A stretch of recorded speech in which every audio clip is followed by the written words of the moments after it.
నమస్కారం. విద్య అంటే కేవలం పుస్తకాల్లోని పాఠాలు చదవడం కాదు, సమాజంలోని సమస్యలను అర్థం చేసుకునే విజ్ఞానం. ర్యాంకులు సాధించడం ఒక్కటే గొప్పతనం కాదు, తోటి మనిషి కష్టాన్ని తీర్చే సంస్కారాన్ని నేర్చుకోవడం అసలైన విద్య.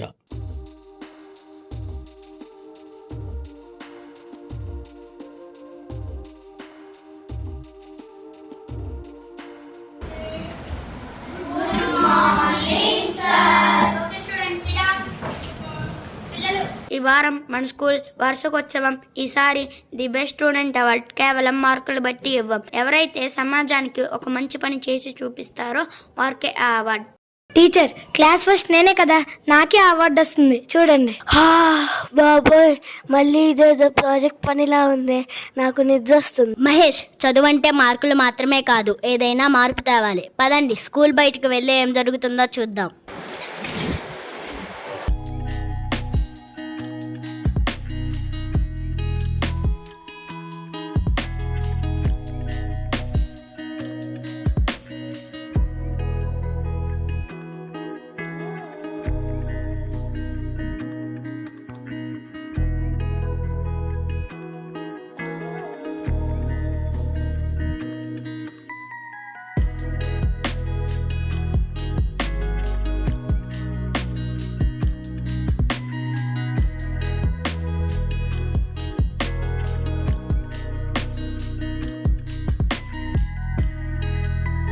ప్రతిరోజు మనం పారేసే వ్యర్థాల్లో ఆ చిన్నారి తన భవిష్యత్తును వెతుక్కుంటున్నాడు. అక్షరాలు దిద్దాల్సిన వయసులో చెత్త ఏరుతున్న ఈ చేతులకు పుస్తకాన్ని అందించే బాధ్యత మనది కాదా? రండి, వారిని మురికి కోపు నుండి మళ్లించి బడిబాట పట్టిద్దాం. నేటి అభాగ్య బాలలే రేపటి దేశ పౌరులు. వారి కలలకు ప్రాణం పోద్దాం. మసిలో మాణిక్యాలను వెలికితీద్దాం.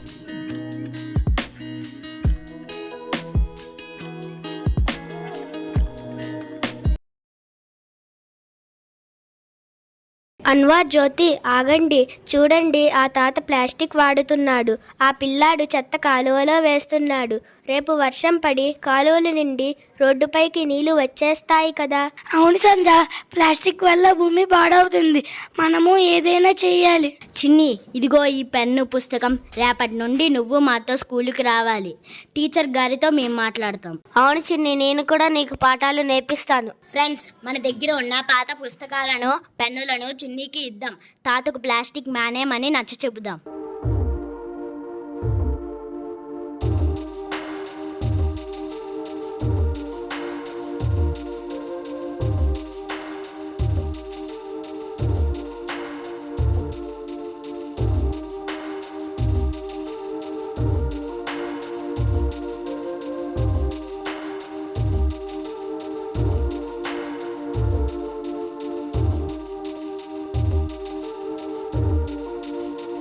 తాత, ఈ పేపర్ బ్యాగులు తీసుకోండి. ఇవి మేమే తయారు చేసాం.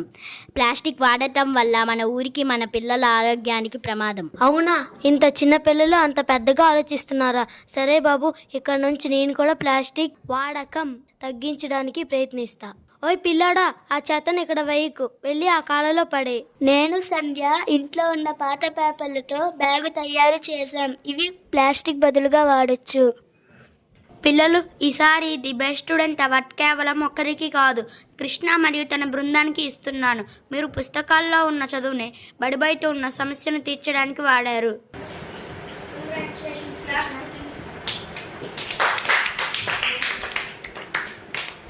కంగ్రాచులేషన్స్ కృష్ణ. సారీ, చదువులంటే కేవలం ర్యాంకులు మాత్రమే కాదని నాకు అర్థమైంది. మనం చదువుకుంటున్న చదువు 10 మందికి ఉపయోగపడాలి, సమాజంలో మార్పు తేవాలి. అదే అసలైన అక్షరాయుధం.